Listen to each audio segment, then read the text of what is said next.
Hi guys! So last week you had your noun clause quiz and you did a really good job identifying the noun clauses. However, we're still really struggling on the jobs that nouns do. So I'm going to provide you a little reminder here with a few examples, and then your task today is you're going to actually be broken up into groups and you are going to do almost a scavenger hunt through books, through magazines. You can use the web, and your job is to find example sentences that use all these different jobs that nouns do. Subjects, objects of a preposition, predicate nouns, direct objects, indirect objects. You need to make sure that you get them all. So, before we get to that point, I want to refresh you on what each of the 5 things that nouns do would be. So, first and foremost, jobs that nouns do, they're the subject of a sentence. So that means they're the who or the what of the sentence. It's usually in the beginning of a sentence. Johnny plays baseball in the spring. Johnny is the who or the what. That's the subject of the sentence. Now, using a noun clause, you can say whoever plays baseball in the spring is on the Lower Macungie team. So now we don't know the specific person, but whoever plays baseball in the spring is our subject. That's who we're talking about, even if we don't know the specific people. That's our subject. Now, there are instances where subjects are not in the beginning of the sentence, and that's usually when you have another type of dependent clause that could come before it. So this is an example sentence where we haven't gone over these yet, but this one has an adverb clause. We know it's an adverb clause because it starts with because. And because is something that answers a why something happens question. So because is an indicator that we have an answer to a why question about a verb. If you didn't know that, now you do. So, because he loves the sport, Johnny plays baseball in the spring. Because he loved the sport is not our subject. That's why he plays. Johnny is still our subject, even though it's in the middle of the sentence. Second, I don't know why that didn't tab in, but that's okay.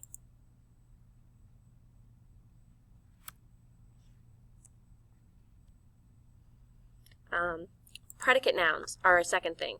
Remember I said this the other day? These are a form of subject complements. Predicate nouns and predicate adjectives, predicate nominatives, they're all subject complements.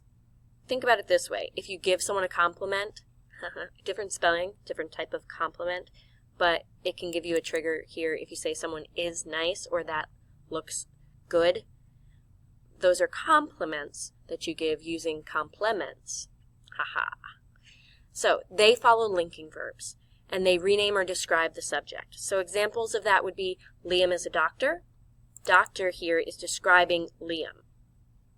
It's telling us more about him. It's a detail, but it's a noun. Our second sentence, Macungie, PA, is where we live. This one uses the noun clause, where we live. That is telling us more about Macungie, PA. It's letting us know a fact about it. It's where we live.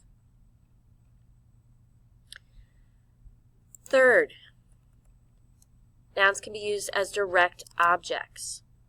Direct objects follow action verbs, and they're the thing that receives the action from the verb. There can be things in between them, though. So it's whatever is receiving the action. So here, June is our subject. She did something. June threw. What did she throw? The thing she threw is the football. So football gets to be our direct object. You can use noun clauses for this too. June enjoys something. The thing she enjoys is whatever book she reads. It's not one specific book that we're identifying. We just know that she loves to read books from this sentence. So this becomes any book. You could put any book title in there. The fourth way that nouns are used is as indirect objects. These only ever are found between an action verb and the direct object. So if you look in our sentences before, we didn't have another kind of an object. Remember, objects have to be things or people or places or something like that. So there's nothing that's an extra thing in between throwing and football or enjoying and whatever book she reads. So indirect objects are only ever found in between. They don't have to be there. They are, however, to whom or for whom something is done. So you have to have something done to something else. So you have to have a direct object in order to have an indirect object. So let's take a look. Marty wrote me a letter. Marty is our subject. What did he do? He wrote. What did he write? Our direct object is a letter. That's receiving his writing ability. To whom did he write it? Me.